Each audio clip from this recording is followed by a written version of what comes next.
Students, I have already given you the concept of the financial management objectives.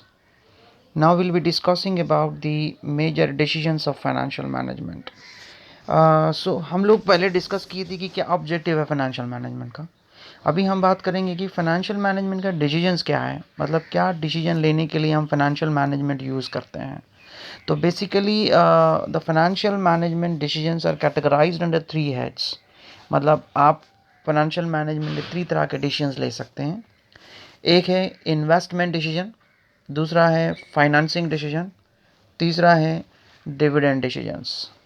तो ये 3 में एक difference है कि इन्वेस्टमेंट डिसीजंस, फाइनेंस डिसीजंस और जो भी है लाइक डिविडेंड डिसीजंस में अगर आप ऑब्जर्व करेंगे. सी एक एग्जांपल के साथ मैं एक्सप्लेन करना चाहता हूँ. I want to explain you with example.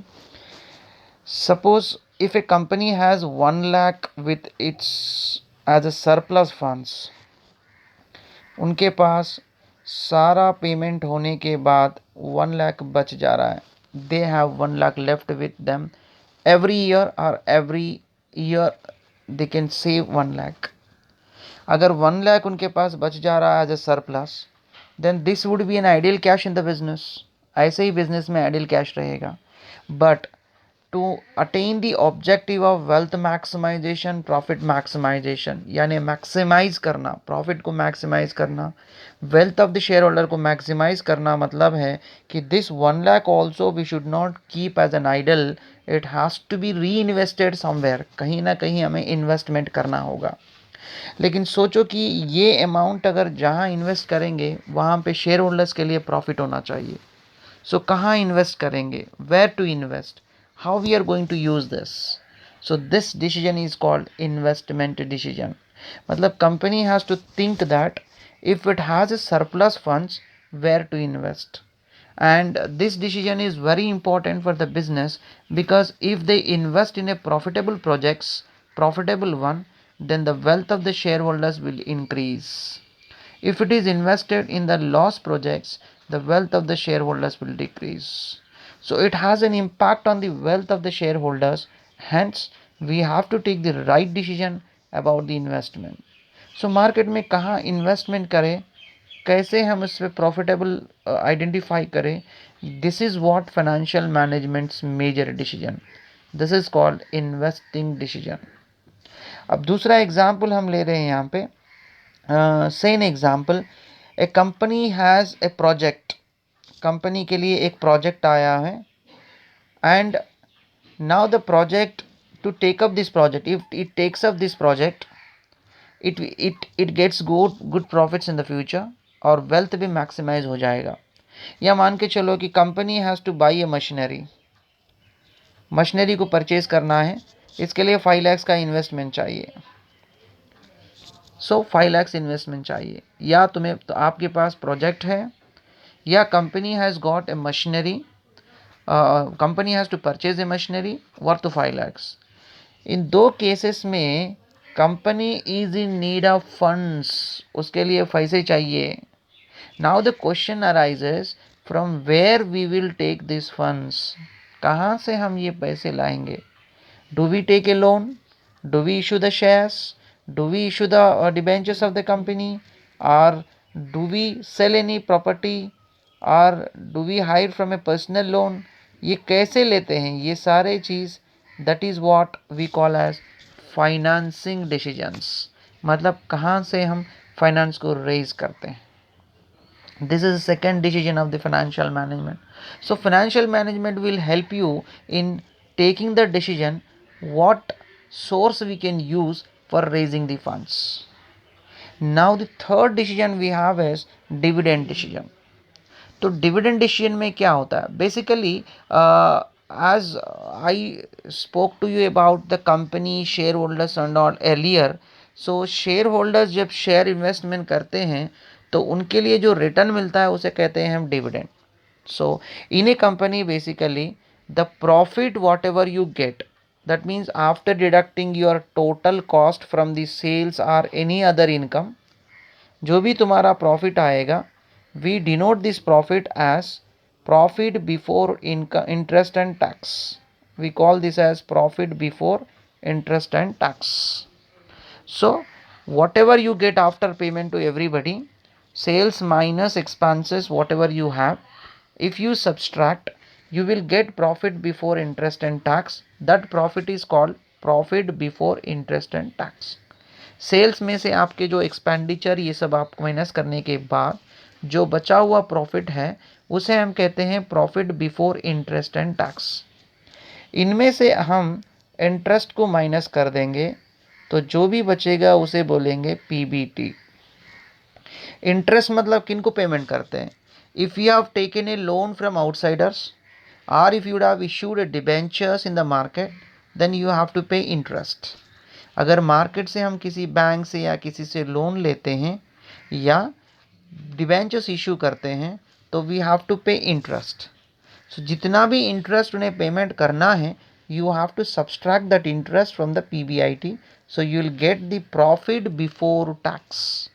इसे कहते हैं हम प्रॉफिट बिफोर टैक्स. इसमें से हमें टैक्स पेमेंट करना है गवर्नमेंट को. After payment of the tax whatever is available is called profit after tax. We will call this as profit after tax. So यहाँ पे एक सीक्वेंस है कंपनी में कि profit before interest and tax में से हम जितना भी इंटरेस्ट आउटसाइडर को पेमेंट कर रहे हैं पहले इंटरेस्ट सब्सट्रैक्ट करेंगे. जैसे डिबेंचर होल्डर को या बैंक से लोन लेते हैं तो whatever we pay interest on that we should subtract. Then after that whatever you get is called PBT. Then we should subtract the tax and whatever you get is called PAT. Now from the PAT we have to subtract the preference shareholders dividend. I told you shareholders are two types. One is equity shareholder and preference shareholder. If in your company preference shareholder exists, you have to pay dividend first to them. That is the reason it is called preference over equity shares. तो जो भी amount आप payment कर रहे हैं preference share holder को in the form of dividend that is fixed, उनके लिए फिक्स्ड होता है. So that amount you subtracted. Then now whatever is available is called profit available to equity share holders. This is called profit available to equity shareholders, or we can also call this earnings available to equity shareholders. Earnings available to equity share holders. यानी जितना भी profit हमें मिल गया उसमें से हम interest payment कर दिए बाहर वालों को and then we have paid the tax and then we have paid preference dividend. Now everything is done. So left over is profit available to equity share holder या earning available to equity share holder. If you divide with this number of equity shares, क्योंकि equity share holders तो बहुत होते हैं ना तो हर एक को डिस्ट्रीब्यूट करना होगा. तो if you divide this with number of equity share that is called as EPS. We call that as EPS. We call that as earning per share. EPS, earning per share. That means if you are dividing earnings available to equity shareholders with the number of shares, number of equity shares, you will get earning per share. But the company just wanted to know what is earning per share, but all the earnings will not be paid to shareholders. जितना भी earning available to equity share holder है company won't pay the total earning to share holder. अगर total earnings company payment कर देती share holder को तो there is nothing left over for री investment.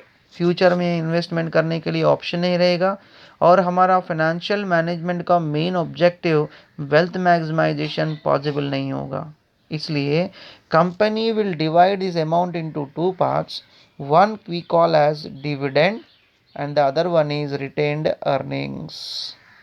यानी कंपनी जो अमाउंट शेयर होल्डर को अवेलेबल है उसमें से कुछ amount portion of the amount they declare as a dividend and will be given to the shareholders, and the other portion of the amount will be kept in the business as a reserve, which you call retained earnings, and this will be used only for reinvestment. So याद रखना है, retained earnings are meant for only reinvestment. So जैसे हमने अभी देखा, earning available to equity share holders में से हम डिविडेंड अगर माइनस करेंगे तो बचा हुआ रिटेन अर्निंग्स आएगा. सो आप सीक्वेंस जान रहे हैं, हम कहाँ से शुरू किए.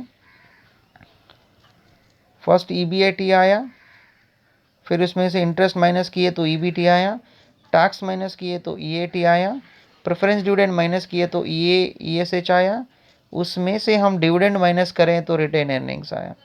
This sequence is compulsory for all the organisation, all the companies. So आपको ये सीक्वेंस फॉलो करना पड़ेगा. Now the question arises here is how much dividend we have to pay and how much we have to retain in the business. So that decision is called dividend decision. So ये is not an easy task for the company. उतना आसान नहीं है कि dividend हम कितना decide करेंगे. So it depends on the various factor. So we have got 3 decisions now. The decision number 1 is, the one is investing decision, the second one is financing decision, and the third one is the dividend decisions. अब हम finance decisions के बारे में जब बात करें तो let us see what are the factors influences the financing decisions. अगर आप फाइनेंसिंग डिसीजंस लेना चाहते हैं तो what factors would be considered, यानी on what basis we will take such decisions. मुझे फाइनेंस डिसीजंस लेना है. फाइनेंस डिसीजंस यानी मैं फंड्स रेज करूँगा. कहाँ से रेज करूँगा? डिबेंचर्स है मेरे पास लोन ले सकता हूँ बैंक से. So we have plenty of options. Now the question arises, if I want to choose one option, what should be the factor I should consider? So the first factor is the cost. यानी जिस source में cost कम रहेगा उसी source को हम prefer करेंगे. Obvious है. आप मार्केट गए, कुछ खरीदना चाहते हैं तो कैसे देखेंगे? जहाँ कॉस्ट कम होगा उसी को हम परचेज करेंगे. So here also if you want to raise the funds, the first thing you have to see is the factor is the cost. Look at that, the cost of raising fund through different sources has differ. आप अगर देखेंगे तो debenture को अगर race करेंगे तो उसका cost अलग होती है, और अगर इक्विटी शेयर्स में जाएंगे तो कॉस्ट अलग होगा, या एक्सटर्नल सोर्स फाइनेंसिंग सोर्स या लोन रेस करेंगे तो कॉस्ट अलग होगा. Now you should decide the cost of which source is less, and based on that we prefer the financing decision. That is not only the cost. Sometimes हमें cost ही नहीं देखते हैं. कभी कभी मार्केट में जाते हैं तो एक प्रोडक्ट लेना चाहते हैं, उसका कॉस्ट कम है, लेकिन दूसरा प्रोडक्ट का कॉस्ट थोड़ा ज़्यादा होने पर भी अगर वो क्वालिटी वन है तो कभी कभी हम क्वालिटी पे जाते हैं, कॉस्ट पे नहीं जाते हैं. वैसे यहाँ पे भी एक ही फैक्टर नहीं देखते हैं. There are various factor in which the analysis is made. So one of the factor is cost. The second factor is risk. क्योंकि बिजनेस में एक रिस्क बहुत होती है, तो रिस्क भी देखना चाहिए कि which source has a major risk. Suppose say an example, if I want to raise the funds through debentures. अगर मैं डिबेंचर से फंड्स रेज करना चाहता हूँ तो डिबेंचर पे इंटरेस्ट फिक्स्ड है, एवरी ईयर मुझे पेमेंट करना ही है, whether you have a profit और लॉस. तो डिबेंचर के लिए मेरे लिए रिस्क है, कंपलसरी पेमेंट करना है तो रिस्क है. अगर मेरा बिजनेस में लॉस आया तो मैं डिबेंचर को how would I pay. But equity share has less risk when compare with the debentures, क्योंकि I don't need to pay them. It is not compulsory that they should be paid a dividend. There is no compulsory of return. So मुझे safe है. सो ऐसा ये नहीं कि risk कम है इसलिए मैं इक्विटी शेयर्स लूँगा, लेकिन sometimes we need to preference shares debentures also. So this is a one factor. मतलब हमें ये देखना है कि इसमें रिस्क भी एक फैक्टर है. We have to check it out. Then there is one more is flotation cost. Flotation cost यानी when the shares or debentures are issued in the market, the cost what we pay for it is called flotation cost. जैसे brokerage cost होगा, brokerage payment करेंगे, हम broker को hire करेंगे, underwriter को hire करेंगे, या लीगल एक्सपेंसेस होंगे, this are all comes under, registration charges होंगे, this are all comes under flotation cost. So हमें ये देखना है, if a source has more flotation cost, better to go for another source. So pick up the source which has a less flotation cost. So जैसे less flotation cost होगा तो आपको पैसे ज़्यादा मिलेंगे. Say an example, if you want to raise 100 rupees, अगर किसी में फ्लोटेशन कॉस्ट 5 रुपीज़ है, किसी में 10 रुपीज़ है, तो 5 रुपीज़ फ्लोटेशन कॉस्ट जाने के बाद आपको 95 मिलेगा, 10 रुपीज़ फ्लोटेशन कॉस्ट जाने के बाद 90 मिलेगा. तो most probably we want 95 rather than going for 90. So इसलिए flotation cost is also important, one of the factor you should see. Then cash flow position of the business. Cash flow position of the business. आपका अगर cash flow perfect है, मतलब आप every year आपके returns perfect हैं, every year we are receiving the amount, then every year payment would not be a problem. जैसे अगर मेरा सैलरी, अगर मैं सैलरी एवरी मंथ मेरा सैलरी आ रहा है, तो मैं लोन लेके उस पर इंटरेस्ट पेमेंट करने में मुझे कोई प्रॉब्लम नहीं है, एवरी ईयर इंटरेस्ट पेमेंट करूँगा. So if my cash flows are good, that means my cash flows, if I can get good cash flows every year, then I can go for debentures where the fixed return हमें payment करना पड़ता है. तो cash flow आ रहे हैं इसलिए हमें कोई दिक्कत नहीं रीपेमेंट करने में. लेकिन वाइस वर्सा आप देखिए, अगर कैश फ्लोस आपकी प्रॉब्लम है, अगर रेगुलरिटी नहीं है, तो it's better to go for equity shares where risk factor is less. Then one more is level of fixed operation cost. वही जो डिस्कस किए थे हम, कॉस्ट अगर ज़्यादा रहा तो ये करना चाहिए. और the one is like a state of capital market. State of capital market यानी मार्केट में क्या सिचुएशन है. सी अगर हम मार्केट जा रहे हैं कुछ लेने के लिए, तो मार्केट कंडीशंस में कभी कभी सीजनल वाइज यानी जो मिलते हैं उसी को लेना पड़ता है कभी कभी. So if it all in the market the available position that market says that you have only debentures, और मार्केट कंडीशन के हिसाब से सारे public they are preferring for only debentures, then we don't have an option, we have to issue debentures only. So market में जो situation होगा उसी condition के आधार पर हमें अपना डिसीजंस लेना पड़ेगा. सो these are all the factors what we basically consider for the purpose of taking finance decisions, uh, which normally are important for any business, for the purpose of raising the funds for their requirement. So let us stop here, and I'll be discussing in the next class about the investment decisions and dividend decisions. Then we have the other concept called financial plan also. So see you in the next class.